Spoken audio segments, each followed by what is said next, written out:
Hey everyone, welcome to my foundation classes your any time classroom. तो guys अभी चल रहा है हमारा बिहार ईएसआई यानी इन्फोर्समेंट सब इंस्पेक्टर का टेस्ट सीरीज, ठीक है, जो आपके परिवहन विभाग में वैकेंसी आया हुआ है। और अगर आप चैनल पर न्यू हो तो चैनल को सब्सक्राइब कर लो और वीडियो को स्टार्ट करने से पहले एक लाइक कर दो यार। और जो भी आपके फ्रेंड्स हैं सबको बुला लो जल्दी से, ताकि हम लोग सब मिल के सीट शुरू कर सकें। तो चलिए स्टार्ट करते हैं आज का सीट। तो आज का अपना पहला क्वेश्चन है, किसी पिंड का भार यानी किसी बॉडी का वेट जो है, क्या वह हर जगह एक समान रहता है या कहीं ज़्यादा कहीं कम रहता है, उसके बारे में आपको बताना है। जल्दी बताओ। किसी पिंड का भार, बिल्कुल सही, ध्रुवों पर अधिकतम होता है। ठीक है, आप सभी को पता है कि पृथ्वी में अलग अलग पोजीशन पे जो वेट है आपका वो अलग अलग होता है। अगर आप पोल्स पे हो, ठीक है, किसी भी पोल्स पे, नॉर्थ पोल या साउथ पोल कहीं पे भी हो, तो आपका जो वेट है वह मैक्सिमम होगा, क्योंकि वहाँ पर जी का वैल्यू मैक्सिमम होता है। ठीक है, और सबसे कम कहाँ होगा, ये होगा इक्वेटर पे। ठीक है, जैसे जैसे आप ऊपर जाओगे आपका वेट बढ़ता जाएगा। क्लियर है। और अगर पृथ्वी के केंद्र पे आप चले जाओ तो वहाँ पे आपका वेट शून्य हो जाता है। अगला क्वेश्चन है, लिफ्ट में व्यक्ति का भार तब अधिक हो जाता है जबकि लिफ्ट, आप बताओ, लिफ्ट में किसी व्यक्ति का भार कब अधिक हो जाता है। तो कब अधिक होता है, जब लिफ्ट ऊपर की ओर त्वरण से गमन कर रहे हो। ठीक है, यानी लिफ्ट ऊपर की ओर एक्सलेशन के साथ अगर जा रही है तो आपका भार जो है वह अधिक हो जाएगा। अगला क्वेश्चन है, किसी पिंड को पृथ्वी से चंद्रमा पर ले जाने पर क्या होगा। अगर किसी बॉडी को आप पृथ्वी से चंद्रमा पर ले जाते हो तो उसका द्रव्यमान वही रहेगा, किंतु भार भिन्न हो जाएगा। ठीक है, आप सभी को पता है कि अगर आप किसी भी ऑब्जेक्ट को यहाँ से चंद्रमा पे लेके जाते हो तो उसका मास जो है वह कभी भी चेंज नहीं होता है, आप कहीं पे भी ले जाओ, लेकिन उसका वेट जो है वह वहाँ के ग्रेविटेशन के हिसाब से चेंज होता है। तो आपको पता है कि गुरुत्वाकर्षण जो है वह चंद्रमा पर पृथ्वी का 1/6 है। इस कारण से अगर यहाँ पे कोई ऑब्जेक्ट 60 kg का है, ठीक है, तो वहाँ पर उसका वेट जो हम लोग लेते हैं, देखो केजी जनरली हम लोग वेट को बोल देते हैं, तो ऐसे ये हो जाएगा 60 न्यूटन। ठीक है, अगर 60 न्यूटन है तो चंद्रमा पर उसका हो जाएगा कितना, 10 न्यूटन। ठीक है, लेकिन अगर उसका मास 60 kg है तो वहाँ भी उसका मास 60 kg ही रहेगा। ठीक है, अगला क्वेश्चन है, किसी पिंड का वेग दोगुना हो जाए तो क्या होगा, उसके त्वरण में, गतिज ऊर्जा में, किस चीज में क्या रिलेशन आएगा, वो आपसे पूछा जा रहा है। देखो, एक में आपका त्वरण, दूसरे में संवेग, तीसरे में है गतिज ऊर्जा और चौथे में स्थितिज ऊर्जा। बहुत ही बेहतरीन क्वेश्चन, एक क्वेश्चन में आपसे बहुत सारी चीजों को पूछ लिया गया है। ठीक है, जल्दी बताओ। अगर किसी चीज का वेग, किसी भी बॉडी का वेग दोगुना हो जाए तो उसका त्वरण दोगुना होगा क्या। त्वरण यानी एक्सलेशन। एक्सलेशन क्या होता है, किसी भी चीज का एक्सलेशन ये होता है change in velocity in required time. ठीक है, यानी v2 - v1 अपॉन t। तो वेग दोगुना हुआ है तो आपका त्वरण क्या दोगुना हो जाएगा। त्वरण मान लेते हैं हम लोग v था तो अब 2v हो गया, यानी ये क्या हो जाएगा v/t, यानी ये दोगुना नहीं हुआ एक्सलेशन इसका। ठीक है, दूसरा देखते हैं। दूसरा क्या है, उसका संवेग दोगुना हो जाएगा। संवेग क्या होता है, मोमेंटम। मोमेंटम क्या होता है, p = mv। ठीक है, मास इंटू वेलोसिटी। अगर वेलोसिटी दोगुना हुआ तो क्या उसका संवेग दोगुना होगा, तो बिल्कुल सही, उसका संवेग भी दोगुना हो जाएगा। ठीक है, देखो आपको फॉर्मूला आना चाहिए। अगर फॉर्मूला आता है तो साइंस का इतना आसान सारा क्वेश्चन आता है कि आप कोई भी क्वेश्चन बना पाओगे। ठीक है, ये किसी पर्टिकुलर एग्जाम को लेकर मैं नहीं बोल रहा हूँ, या आपका एसएससी का एग्जाम हो, या आपका एनटीपीसी का एग्जाम हो, या और अदर कोई भी एग्जाम हो, किसी भी एग्जाम में अगर फिजिक्स से कुछ फॉर्मूले वगैरह आते हैं तो न्यूमेरिकल जितना भी आता है बहुत ही आसानी से आप बना पाओगे। ठीक है, ये क्वेश्चन भी आपका न्यूमेरिकल का ही ये क्वेश्चन है। ठीक है, याद रखना, मोमेंटम यानी संवेग का फॉर्मूला क्या होता है, m/v। ठीक है, इसको p से हम लोग रिप्रेजेंट करते हैं। आगे देखना जरूरी नहीं है, वैसे आप एक बार देख लो। गतिज ऊर्जा क्या होता है, ½ mv²। तो यहाँ पे वेलोसिटी स्क्वायर के फॉर्म में आएगा, अगर दोगुना हुआ तो 4 गुना हो जाएगा, तो ये गलत है। और स्थितिज ऊर्जा क्या होता है, कोई मुझे स्थितिज ऊर्जा यानी पोटेंशियल एनर्जी का फॉर्मूला बताओ, जल्दी बताओ। स्थितिज ऊर्जा का फॉर्मूला क्या होता है, स्थितिज ऊर्जा यानी पोटेंशियल एनर्जी, इसका फॉर्मूला क्या होता है, mgh। ठीक है, यानी mass into gravity into height, तो यहाँ पे वेलोसिटी का तो कोई चर्चा ही नहीं है, इस कारण से यहाँ पे कोई असर नहीं होगा। ठीक है, अगला क्वेश्चन है किसी पिंड का वेग दोगुना होने पर उसकी गतिज ऊर्जा क्या होगी। अभी मैंने बताया अगर वेग दोगुना हुआ है तो उसका गतिज ऊर्जा 4 गुना हो जाएगा। ठीक है, अगला क्वेश्चन है वायुमंडलीय दाब को मापने के लिए आवश्यक यंत्र कौन सा है। वायुमंडलीय दाब को हम लोग बैरोमीटर से मेजर करते हैं। अगला क्वेश्चन है किसी पिंड का अधिकतम भार कहाँ होता है, किस सिचुएशन में होगा, क्या वो वायु में है, जल में है, निर्वात में, हाइड्रोजन में, ये भी मैंने आपको पढ़ाया हुआ है, तो यह है निर्वात में। ठीक है, अगला क्वेश्चन है एक जल भरे बीकर में बर्फ का एक टुकड़ा तैर रहा है, बर्फ के पिघलने पर बीकर में जल का तल क्या होगा। सारे रिपीटेड क्वेश्चंस हैं, बस रिवीजन के पर्पज से मैं यहाँ पे ले रहा हूँ, जल्दी बताओ। साइंस के क्वेश्चन देखो एग्जाम में हमेशा इजी रहते हैं, अगर 5 क्वेश्चन आया तो 5 क्वेश्चन में से 4 क्वेश्चन बहुत इजी होता है, तो आपका आंसर होगा पूर्ववत बना रहेगा। ठीक है, अगला क्वेश्चन है निम्नलिखित द्रव्यों में से ऊष्मा का सबसे अच्छा चालक कौन सा है, जल्दी बताओ। ऊष्मा का, अच्छा यहाँ पे ये क्वेश्चन जो है इसमें आपको एक कन्फ्यूज़न रहता है, अगर पूछा गया ऊष्मा तो आप ऊष्मा ही समझना, उसको इलेक्ट्रिसिटी मत समझ लेना। बहुत लोग इसमें करंट समझ लेते हैं, इलेक्ट्रिसिटी समझ लेते हैं। ठीक है, तो यहाँ पे ऊष्मा यानी हीट का पूछा जा रहा है, सबसे अच्छा चालक कौन सा होगा, ये होगा पारा। ठीक है, इन सब में से पारा जो है वह हीट का सबसे अच्छा चालक है। अगला क्वेश्चन है आर्द्रता मापी यंत्र की सहायता से निम्नलिखित में से किसका मापन किया जाता है। आर्द्रता मापी यंत्र के सहायता से हम लोग आपेक्षिक आर्द्रता मापते हैं। अगला क्वेश्चन है निम्नलिखित में से किसकी विद्युत चुंबकीय तरंगों की तरंगदैर्घ्य सबसे लंबी होती है। देखो यहाँ से मैंने बार बार आपको बताया हुआ है, फिजिक्स से ये एक ऐसा क्वेश्चन है, किसी भी एग्जाम में यहाँ से क्वेश्चन पूछ लिया जाता है। आपसे पूछा जाएगा सबसे अधिक वेवलेंथ किसका है, सबसे कम वेवलेंथ किसका है, तो अलग अलग क्वेश्चन यहाँ से बनते हैं। अब सबसे अधिक का मतलब ये नहीं है कि सबसे अधिक इसी का होता है, 4 ऑप्शन में से सबसे अधिक किसका है उसको आपको बताना है। तो एक बार फिर से मैं आपको बता रहा हूँ सबका रेंज, ठीक है, आप याद रखना, बार बार एग्जाम में यहाँ से क्वेश्चन बनता है। सबसे अधिक जो वेवलेंथ है वो है रेडियो वेव्स का। ठीक है, इसके बाद आता है आपका माइक्रोवेव्स, उसके बाद इंफ्रारेड, उसके बाद विजिबल रेस। ठीक है, इसके बाद आता है यूवी, और इसके बाद आता है आपका एक्स रेज, और इसके बाद आता है आपका गामा रेस। ठीक है, तो आपका हो गया 1 2 3 4 5 6 7। ठीक है, 7 रेज आपका हो गया, क्या क्या, रेडियो, माइक्रो, इंफ्रारेड, विजिबल, और उसके बाद यूवी, एक्स और गामा रेज। तो यहाँ से याद रखना सबसे अधिक होता है रेडियो वेव्स का और सबसे कम होता है गामा रेज का।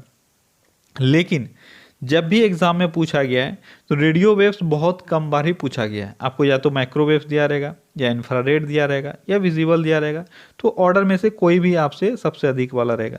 देखो यहाँ पे क्या क्या है, पाराबैंगनी, प्रकाश किरणें, गामा किरणें और अवरक्त किरणें। तो प्रकाश किरणें आपका विजिबल रेस हो गया। ठीक है, विजिबल रेस से ऊपर किसका किसका दिया हुआ है, यहाँ पे देखो गामा तो नीचे हो गया, पाराबैंगनी भी नीचे हो गया, विजिबल के बाद है। ठीक है, यानी इंफ्रारेड ये बचता है आपका, तो आपका सही आंसर हो जाएगा इंफ्रारेड। ठीक है, इसीलिए मैंने बोला कि आपको ऑर्डर याद रखना जरूरी है, क्योंकि कोई भी उठा के दे दिया जाएगा आपसे। ठीक है, अगला क्वेश्चन है पूर्ण सूर्य ग्रहण में सूर्य का कौन सा भाग दिखाई देता है। आसान सा क्वेश्चन है, पूर्ण सूर्य ग्रहण जब होता है तब आपको सूर्य का किरीट दिखाई देता है या कोरोना दिखाई देता है। अगला क्वेश्चन है भारतीय रिजर्व बैंक द्वारा नगद आरक्षण अनुपात को बढ़ाने पर निम्न में क्या प्रभाव पड़ता है। क्या बोला जा रहा है, अगर आरबीआई नगद आरक्षण अनुपात यानी CRR कैश रिजर्व रेशियो अगर बढ़ा देती है तो क्या प्रभाव पड़ेगा। अब इस क्वेश्चन को करने के लिए सबसे पहले आपको पता होना चाहिए CRR है क्या, यानी कैश रिजर्व रेशियो क्या है। तो देखो कोई भी जितने भी बैंक ऑपरेट कर रही है, ठीक है, उसको रेगुलेट करने के लिए आरबीआई बहुत सारा टर्म एंड कंडीशन लगाती है, उसी में से कुछ रेट्स वगैरह हैं। ठीक है, तो यहाँ से देखो कुछ टर्म्स हैं जिसको आपको समझना जरूरी है। ठीक है, जैसे आपका CRR होता है जो यहाँ पे आपसे पूछा गया है, ठीक है, नगद आरक्षण अनुपात यानी कैश रिजर्व रेशियो। SLR होता है, ठीक है, और रेपो रेट होता है और रिवर्स रेपो रेट होता है। ये चारों चीज़ें क्लियर होनी चाहिए। तो सबसे पहले हम लोग CRR देख लेते हैं और सबके बारे में कभी और बताऊंगा। रेट आपको मैं बता दूंगा अभी। ठीक है, देखो सीआरआर क्या होता है, ये होता है कि कुछ जितना भी बैंक का कैपिटल है उसमें से कुछ हिस्सा बैंकों को अपने पास रिजर्व के रूप में रखना होता है, यानी इसको वह खर्च नहीं कर सकता है, ये आरबीआई डिसाइड करती है, ठीक है। और अभी सीआरआर कितना है, यह है 4%। यानी अगर किसी के पास 100 रुपए है, किसी बैंक के पास टोटल कैपिटल 100 रुपए है, तो 4 रुपए उसको रिजर्व रखना पड़ेगा किसी भी फॉर्म में, ताकि वह मुसीबत के टाइम में जब आरबीआई बोले तो उसको यूज करे, नहीं तो वह हमेशा रिजर्व ही रहेगा। तो अगर इसको आप बढ़ाते जाओगे, देखो 100 रुपए ही है बैंक के पास और सीआरआर अगर बढ़ते जाए तो इसका मतलब क्या हुआ, मार्केट में जो पैसे हैं उसमें कमी आती जाएगी, ठीक है। तो यहाँ आपका आंसर क्या हो जाएगा, मुद्रा आपूर्ति घट जाती है, ठीक है, क्लियर है। तो सीआरआर अभी कितना है, 4%। इसके बाद मैंने बोला एसएलआर, एसएलआर कितना है, यह है 19%। एसएलआर को बैंक के पास, बैंक को आरबीआई के पास रखना पड़ता है, ठीक है। और इसके बाद मैंने बताया रेपो रेट, रेपो रेट कितना है अभी, यह है 5.40%। और रिवर्स रेपो रेट ये कितना है, यह है 5.15%। ये मैं वीडियो बना रहा हूँ जनवरी 2020 में और अभी का रेट ये चल रहा है, हो सकता है बाद में फिर चेंज इसमें आ जाए, ठीक है। अगला क्वेश्चन है, हाल ही के वर्षों में भारतीय रिजर्व बैंक ने मुद्रा बाजार को प्रभावित करने के लिए किस उपकरण पर अपनी निर्भरता बढ़ाई है। किस चीज के लिए, तो मुद्रा बाजार को प्रभावित करने के लिए किस उपकरण पर आरबीआई ने अपनी निर्भरता बढ़ाई है। कौन सा उपकरण है वो है खुले बाजार क्रियाएं। इससे पहले भी मैंने बताया हुआ था, खुले बाजार क्रियाएं में क्या करती है आरबीआई, तो जो भी प्रतिभूतियां हैं, ठीक है, जो भी सिक्योरिटीज वगैरह हैं उसको बाय और सेल करती है। यही है आरबीआई का खुले बाजार नीति, और हाल ही के दिनों में इसको बहुत अधिक यूज किया गया है। अगला क्वेश्चन है, नरसिम्हम समिति ने देश में बैंकिंग ढांचे के बैंकिंग ढांचे को कितने स्तरीय बनाने की संस्तुति की है। नरसिम्हम समिति आपको पता होना चाहिए कि ये बैंक से रिलेटेड है, ठीक है। अब आपको बताना है कि नरसिम्हम समिति ने देश में बैंकिंग ढांचे को कितने स्तरीय बनाने का जो सुझाव है वो दिया है। तो कितने स्तरीय, यह है 4 स्तरीय, ठीक है। अगला क्वेश्चन है, भारतीय रिजर्व बैंक, भारतीय रिजर्व बैंक कैसा बैंक है। तो भारतीय रिजर्व बैंक एक केंद्रीय बैंक है। अगला क्वेश्चन है, व्यापारिक बैंकों द्वारा जनित साख का नियंत्रण कौन करता है। तो व्यापारिक बैंक यानी कॉमर्शियल बैंक द्वारा जनित साख का नियंत्रण आरबीआई के द्वारा किया जाता है, इसमें कोई डाउट तो है ही नहीं। अगला क्वेश्चन, भारत में किस प्रकार की वाणिज्यिक बैंकिंग व्यवस्थाएं हैं। तो भारत में वाणिज्यिक बैंकिंग व्यवस्थाएं, किस तरह के वाणिज्यिक बैंकिंग व्यवस्थाएं, यहाँ पर शाखा बैंकिंग है। कैसा है, शाखा बैंकिंग, ठीक है। अगला क्वेश्चन है, देश का सबसे बड़ा वाणिज्यिक बैंक कौन सा है। सबसे बड़ा वाणिज्यिक बैंक है एसबीआई। अब यहाँ पे अगर ऑप्शन आपका आरबीआई रहे तो गलती से आरबीआई मत मार देना, क्योंकि वो वाणिज्यिक बैंक यानी कॉमर्शियल बैंक नहीं है, वह सरकार का बैंक है, ठीक है, उसको हम लोग सेंट्रल बैंक बोलते हैं।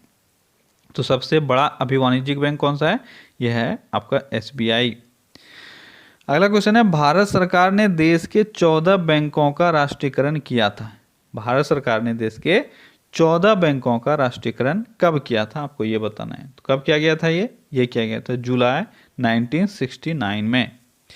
अगला क्वेश्चन है, निम्नांकित में से कौन एक निजी बैंक है यानी प्राइवेट बैंक है। तो इसमें से कौन सा प्राइवेट बैंक है, इलाहाबाद बैंक सरकारी बैंक है, पंजाब एंड सिंध बैंक सरकारी बैंक है, पंजाब बैंक पीएनबी ये एक प्राइवेट बैंक है, पीएनबी नहीं पंजाब बैंक है सिर्फ, ठीक है। पीएनबी आपका हो गया पंजाब नेशनल बैंक, ये सरकारी बैंक है, लेकिन पंजाब बैंक एक प्राइवेट बैंक है, ठीक है। अगला क्वेश्चन है, आईडीबीआई यानी भारत का औद्योगिक विकास बैंक कब स्थापित हुआ था। तो आईडीबीआई की स्थापना कब हुई थी, आईडीबीआई बैंक की स्थापना हुई थी 1964 में। अगला क्वेश्चन है, निम्नलिखित में से कौन सा एक वित्तीय संस्था नहीं है। तो वित्तीय संस्था यानी फाइनेंशियल इंस्टीट्यूशन कौन सा एक नहीं है, सारे ऑप्शन पढ़ो जल्दी से। कौन है, आईसीआईसीआई, एलआईसी, आईडीबीआई और आईआईपीए। तो आपका आईआईपीए एक वित्तीय संस्था नहीं है। तो आईआईपीए क्या है, आईआईपीए का फुल फॉर्म है Indian institute of public administration, ठीक है। ये कहाँ है, ये है दिल्ली में, Indian institute of public administration. तो ये आपका एक फाइनेंशियल इंस्टीट्यूशन नहीं है, वही आपसे पूछा जा रहा था। अगला क्वेश्चन है, भारत में ऋण नियंत्रण का प्रचालन किसके द्वारा किया जाता है। ऋण नियंत्रण यानी जो भी लोन्स वगैरह लिए जाते हैं, ठीक है, तो उसका रेगुलेशन कौन करता है? तो देखो बैंकिंग प्रणाली जो भी है ना, सबका रेगुलेशन तो एक ही करता है, वह है आरबीआई। ठीक है। अगला क्वेश्चन है, कौन सा क्षेत्र मुलायम लकड़ी के वनों के लिए महत्वपूर्ण है? मुलायम लकड़ी के वनों के लिए महत्वपूर्ण प्रदेश है आपका शीतोष्ण प्रदेश। ठीक है। अगला क्वेश्चन है, मूंगफली का सबसे बड़ा उत्पादक देश कौन सा है? मूंगफली का सबसे बड़ा उत्पादक देश है चाइना। अगला क्वेश्चन है, तंबाकू का सबसे बड़ा उत्पादक देश? तंबाकू यानी टोबैको का सबसे बड़ा उत्पादक देश है चीन। ठीक है, यानी मूंगफली का भी चीन है और तंबाकू का भी चीन है। अगला क्वेश्चन है, लंबे देसे, ये देसे नहीं है रेसे है। ठीक है, लंबे रेसे वाली कपास, लंबे रेसे वाली कपास का सर्वाधिक उत्पादन कहाँ होता है? देखो यहाँ से दो क्वेश्चन आपसे पूछा जा सकता है। ठीक है, एक आपसे पूछा जाएगा कि सबसे अधिक कपास का उत्पादन कहाँ होता है, तो वो होता है इंडिया में। ठीक है, और इसके बाद है चाइना। लेकिन अगर आपसे पूछा जाए लंबे रेसे वाली कपास, तो आपका आंसर हो जाएगा यूएसए, यानी अमेरिका में सबसे अधिक लंबे रेसे वाली कपास उत्पादित होती है। अच्छा, कपास के उत्पादन में पहला स्थान मैंने बताया इंडिया का, दूसरा चाइना का और तीसरा है अमेरिका का। ठीक है, लेकिन सबसे ज़्यादा एक्सपोर्ट करने वाला कंट्री कौन सा है? ये है अमेरिका। क्लियर है। अगला क्वेश्चन है, भारत संसार में डैश का सबसे बड़ा उत्पादक है? तो इन चार ऑप्शंस में से बताओ, भारत किस चीज़ का सबसे बड़ा उत्पादक देश है? तो यह है मक्खन तथा घी, यानी मिल्क प्रोडक्ट का सबसे बड़ा उत्पादक देश है भारत। अगला क्वेश्चन है, संसार में मछली का सबसे बड़ा उत्पादक देश कौन सा है? संसार में मछली का सबसे बड़ा उत्पादक देश है चीन। कौन सा देश है? चीन है मछली का सबसे बड़ा उत्पादक देश। अगला क्वेश्चन है, संसार में गंधक का सबसे बड़ा उत्पादक देश कौन सा है? गंधक यानी सल्फर, तो सल्फर का सबसे बड़ा उत्पादक देश है यूएसए। कौन सा देश है? देखो सारे क्वेश्चंस इंपॉर्टेंट हैं, एक तरफ से याद रखते जाना। अगला क्वेश्चन है, संसार में सीमेंट का सबसे बड़ा उत्पादक कौन है? सीमेंट का सबसे बड़ा उत्पादक, तो सीमेंट का सबसे बड़ा उत्पादक है यूएसए। ठीक है। अगला क्वेश्चन है, रेल इंजनों का सर्वाधिक निर्माण कहाँ होता है? यानी रेल इंजनों का सर्वाधिक निर्माण किस देश में होता है, ये आपको बताना है। किस देश में होता है? ये भी होता है अमेरिका में। कहाँ होता है? अमेरिका में रेल इंजनों का सबसे अधिक निर्माण होता है। अगला क्वेश्चन है, किस देश को संसार का चीनी का कटोरा कहा जाता है? चीनी का कटोरा कहा जाता है क्यूबा को, बहुत बार आपने पढ़ा होगा। ठीक है। अगला क्वेश्चन है, प्रसिद्ध करीबा बांध किस नदी पर है? करीबा बांध किस नदी पर है? तो करीबा बांध है जाम्बेजी नदी पर। किस नदी पर है? जाम्बेजी नदी पर। अगला क्वेश्चन है, भारत की मुख्य भूमि का दक्षिणतम बिंदु कौन सा है? तो भारत की मुख्य भूमि का दक्षिणतम बिंदु है 8 डिग्री 4 मिनट उत्तरी अक्षांश। ठीक है। अगला क्वेश्चन है, भारत का उत्तर की ओर सबसे सुदूर बिंदु कौन सा है? यानी उत्तरतम बिंदु, जैसे दक्षिणतम बिंदु पूछा जा रहा था, उसी तरह से सबसे उत्तरी बिंदु कौन सा है? यह है 37 डिग्री 6 मिनट उत्तरी अक्षांश। ठीक है। अगर पूर्वी बिंदु पूछा जाए तो क्या होगा? तो ये हो जाएगा आपका 68 डिग्री 7 मिनट। ठीक है, 68 डिग्री 7 मिनट ये हो जाएगा आपका सबसे पूर्वी बिंदु। और सबसे पश्चिमी बिंदु पूछा जाए तो ये हो जाएगा 97 डिग्री 25 मिनट। ठीक है, ईस्ट। अगला क्वेश्चन है, मन्नार की खाड़ी कहाँ स्थित है? मन्नार की खाड़ी कहाँ स्थित है? जल्दी बताओ, मन्नार की खाड़ी कहाँ स्थित है? ये स्थित है तमिलनाडु के पूर्व में।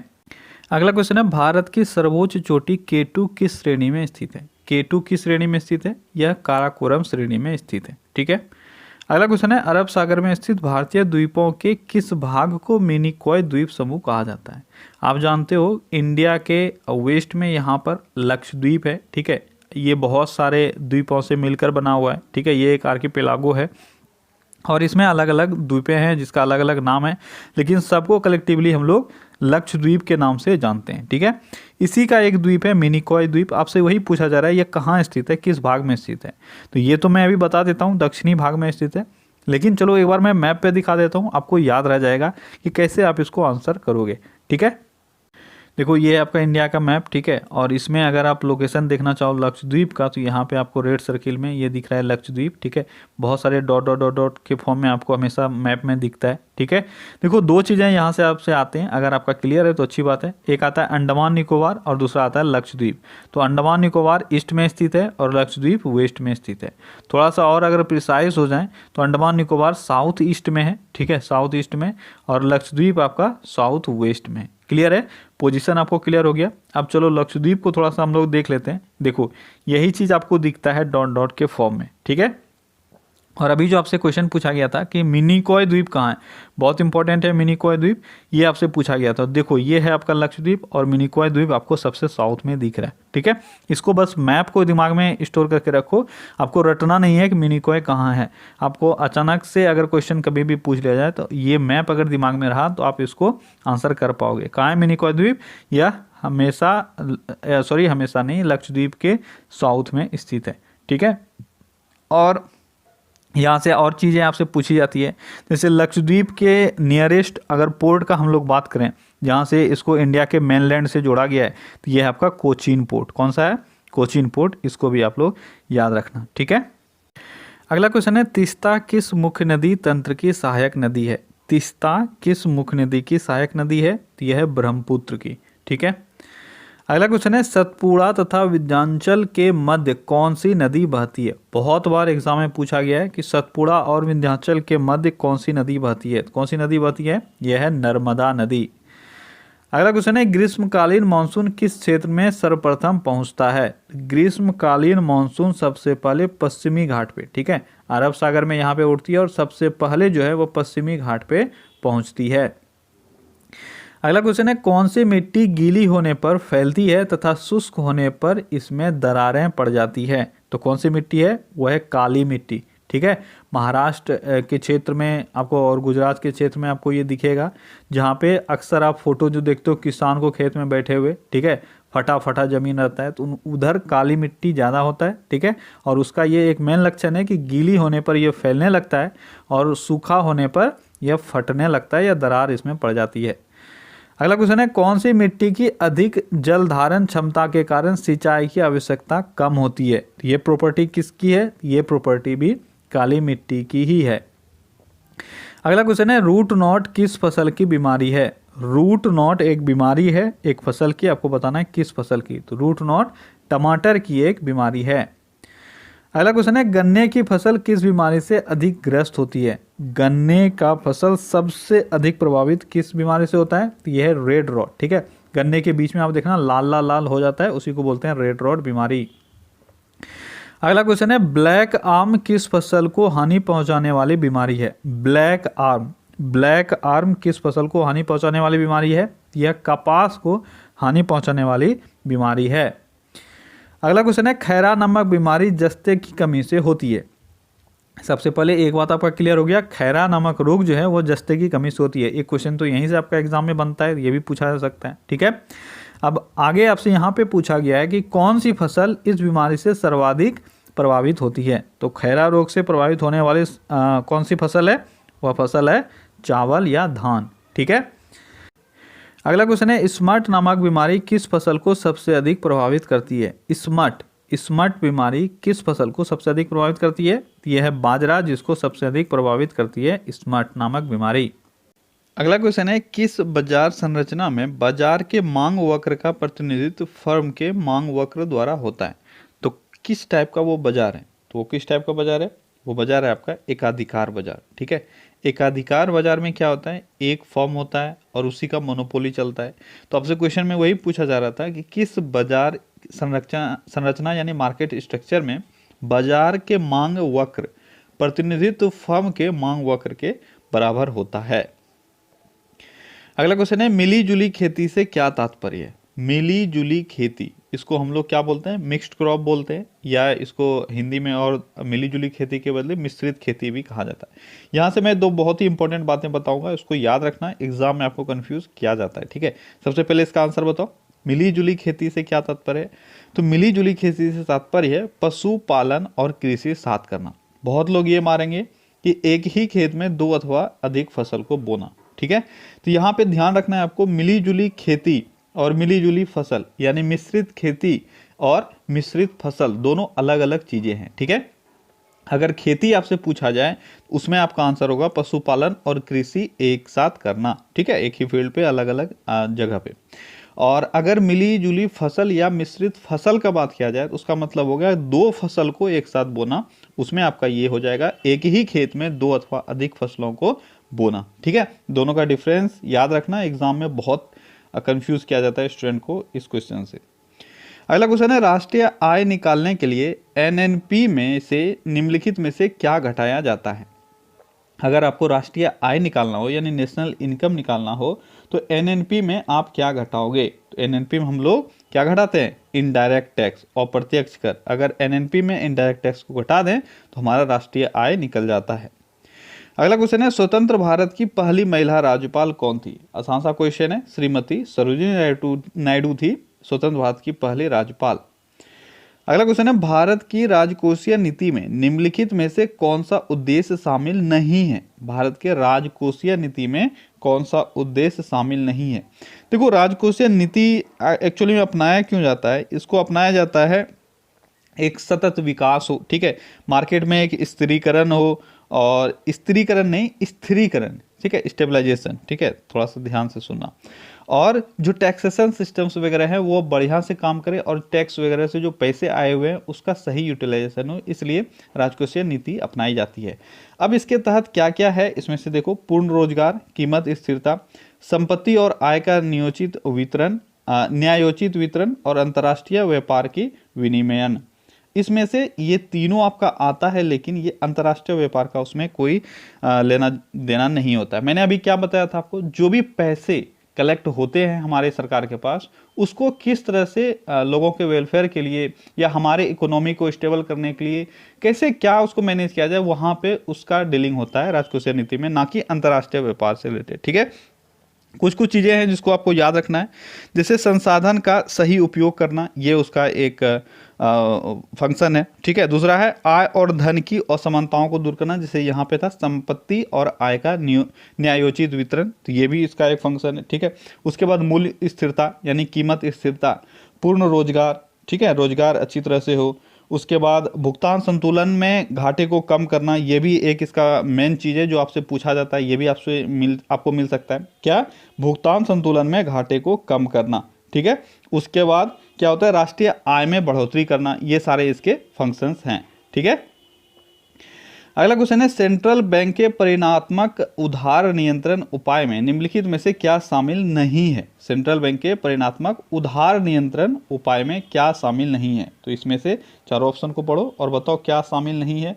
इसमें से नैतिक दबाव शामिल नहीं है, बैंक दर नीति, खुला बाजार, नकदी रिजर्व, ये सारे हैं। ठीक है, लेकिन दबाव नहीं डाल सकते। नैतिक दबाव का मतलब क्या हो गया, नैतिक दबाव एक तरह का कोई ऑर्गेनाइजेशन बनाकर उस पर क्या होता है, सोशली उस पर दबाव हम लोग डालते हैं।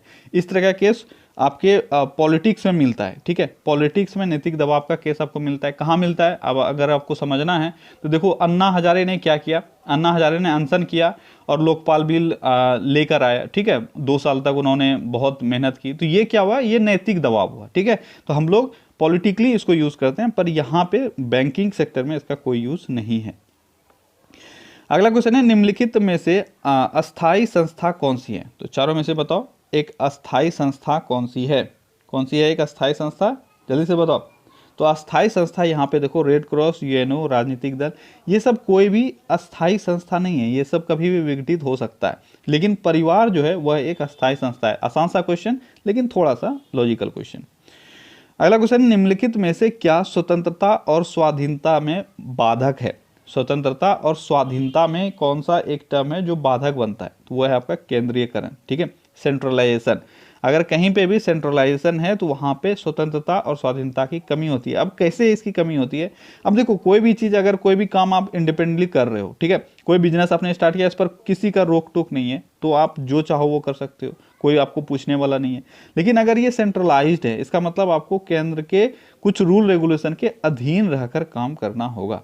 ठीक है, अगला क्वेश्चन है, किस कारण से मोहम्मद बिन तुगलक असफल व्यक्ति था, तो चारों ऑप्शन को पढ़ो और बताओ मोहम्मद बिन तुगलक क्यों एक असफल व्यक्ति रहा। तो मोहम्मद बिन तुगलक का मेन सबसे बड़ा असफलता का जो कारण था वो था उसने अपने जो नीतियां अपनाई थी वह आप क्या बोल सकते हो, थोड़ा अब नॉर्मल था। ठीक है, यानी उसमें व्यवहारिक राजनेता होने का जो गुण है वह नहीं था। ठीक है, देखो वो पागल तो नहीं था, उसने राजधानी दूसरे शहर को बनाया, ये भी सही था, उसने चीन के साथ युद्ध किया, तो इसका कोई मैटर नहीं है। ठीक है, देखो एक्चुअल में था क्या, उसने व्यवहारिक तौर पर जो डिसीजन लिया, ठीक है, वो थोड़ा सा अब नॉर्मल डिसीजन था, क्योंकि उसने इंस्टेंटली डिसीजन लिया बिना फ्यूचर को फोरकास्ट किए। तो इसलिए हम लोग बोल सकते हैं कि वह एक व्यवहारिक राजनेता नहीं था, बल्कि वह बुद्धिमान तो बहुत था। अगला क्वेश्चन है, निम्नलिखित में से सही जोड़ा कौन सा है? इसमें से सही जोड़ा आपको चुनना है, सही पेयर चुनना है। इसमें से अगर बेस्ट पेयर देखोगे तो वो है बैरम खां और अकबर, ठीक है। और बैरम खां कौन था? बैरम खां अकबर का संरक्षक था, जो जब अकबर शासक बना उस वक्त से लेकर बहुत समय तक संरक्षण में रहा। बैरम खां के संरक्षण में, आपको पता है, इसको एक उपाधि भी दिया गया था अकबर के द्वारा, खान बाबा, ठीक है। अगला क्वेश्चन है, बाल गंगाधर तिलक किसे अपना राजनीतिक गुरु मानते थे? इस क्वेश्चन में थोड़ा सा कंफ्यूजन आपको हो सकता है, ठीक है। बाल गंगाधर तिलक किसको अपना राजनीतिक गुरु मानते थे? तो बाल गंगाधर तिलक यहाँ के ऑप्शंस के हिसाब से आपका हो जाएगा शिशिर कुमार घोष, पर कहीं कहीं आपको गोपाल कृष्ण गोखले भी, सॉरी एमजी रनाडे भी मिलेगा। क्या मिलेगा? एमजी रनाडे, ठीक है। एमजी रनाडे गोपाल कृष्ण गोखले और बाल गंगाधर तिलक दोनों के गुरु थे, लेकिन शिशिर कुमार घोष को बाल गंगाधर तिलक अपना राजनीतिक गुरु मानते थे, ठीक है। अगला क्वेश्चन है, निम्नलिखित में से कौन सा कार्य निर्वाचन आयोग के कार्य क्षेत्र में नहीं आता है? बहुत ही बेहतरीन क्वेश्चन, ठीक है। आप ऑप्शन पढ़ोगे तो आपको थोड़ा सा राहत मिलेगा, पर बहुत ही अच्छा क्वेश्चन है। एग्जाम में बहुत सारे स्टूडेंट इसमें गलती कर देते हैं, ठीक है। इसलिए ये सब क्वेश्चन आपको यहीं से पहले से स्ट्रॉन्ग करके जाना है। आप ऑप्शन को पढ़ो।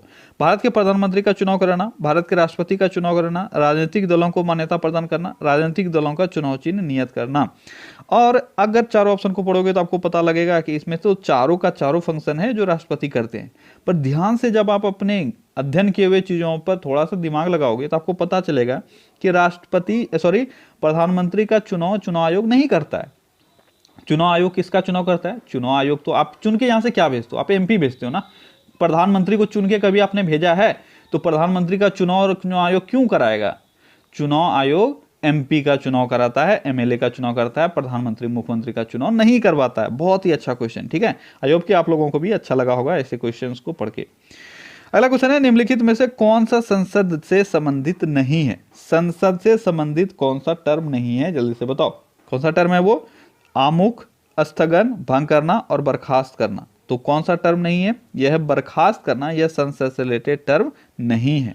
तो यहाँ पे एक टर्म है आपका आमुख, ठीक है। आमुख का मतलब होता है इंट्रो, ठीक है। तो इंट्रो तो होता है, कोई भी सत्र की शुरुआत जब होती है तो सबसे पहले उसका इंट्रो ही होता है, ठीक है।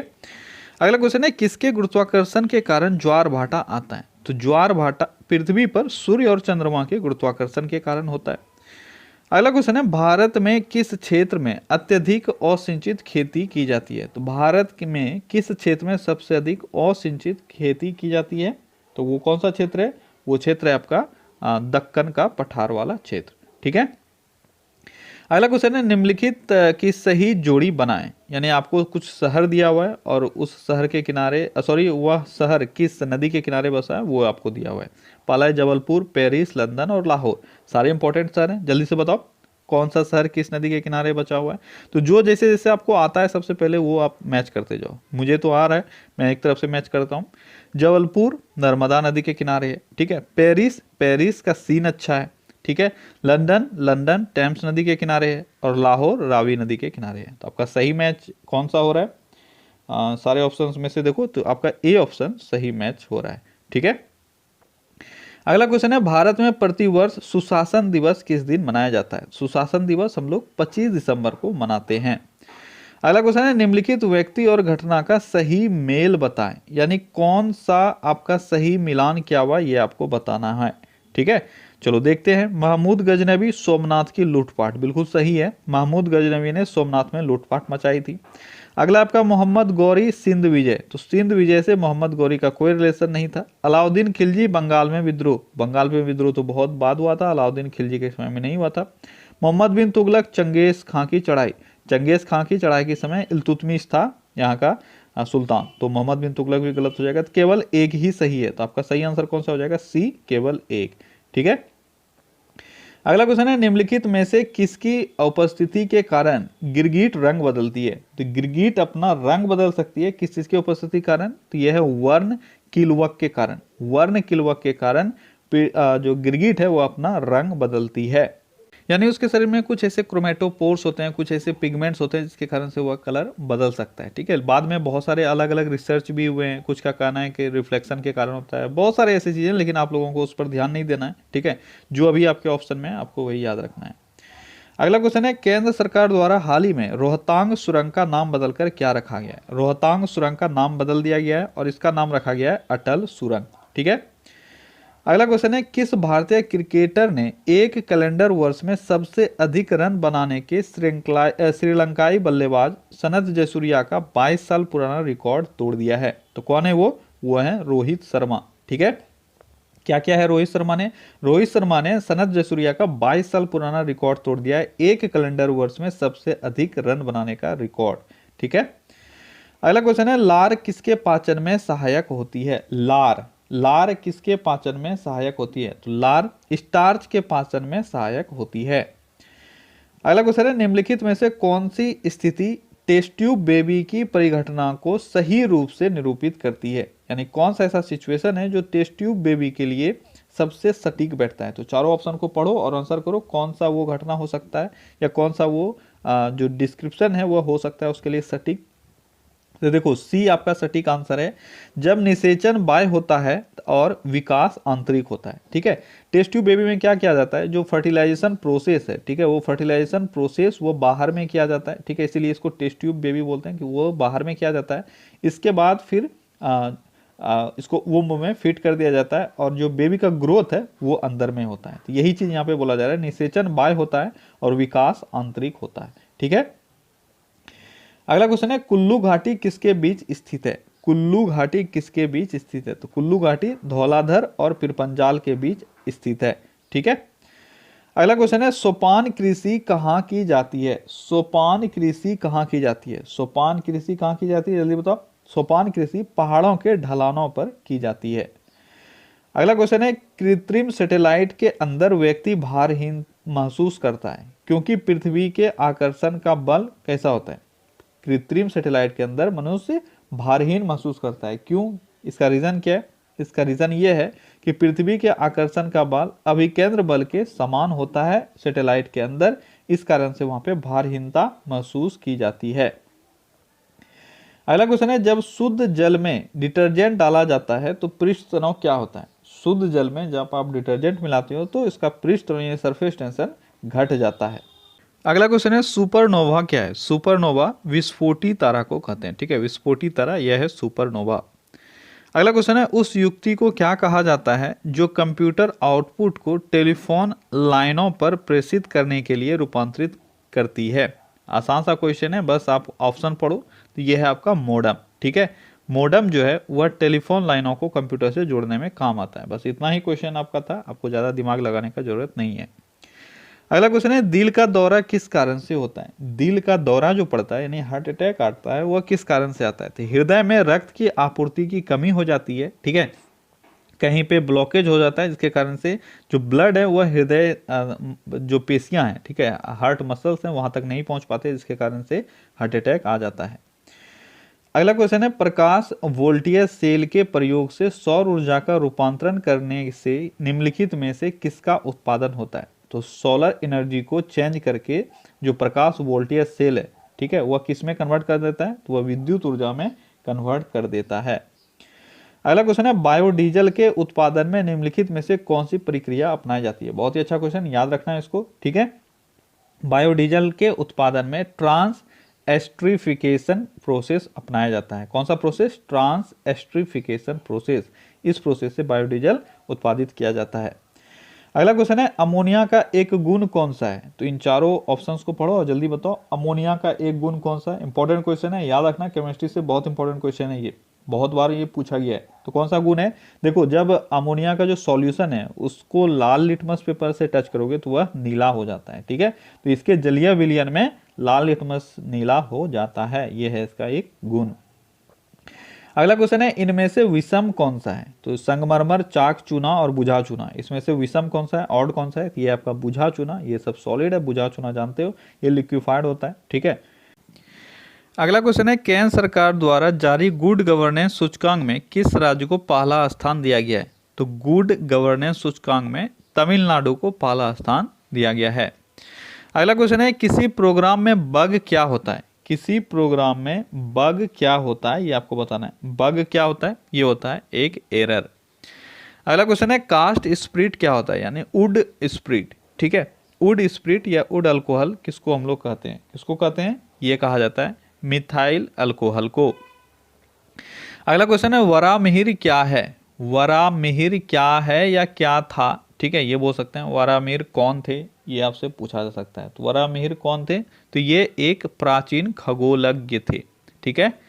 अगला क्वेश्चन है अग्निशमन वस्त्र किससे बनाए जाते हैं। अग्निशमन वस्त्र यानी जो फायर एक्सटिंग्विश करने वाले लोग होते हैं, फायर फाइटर होते हैं, उनका जो ड्रेस बनाया जाता है वो किससे बनाया जाता है, तो वह एस्बेस्टस से बनाया जाता है।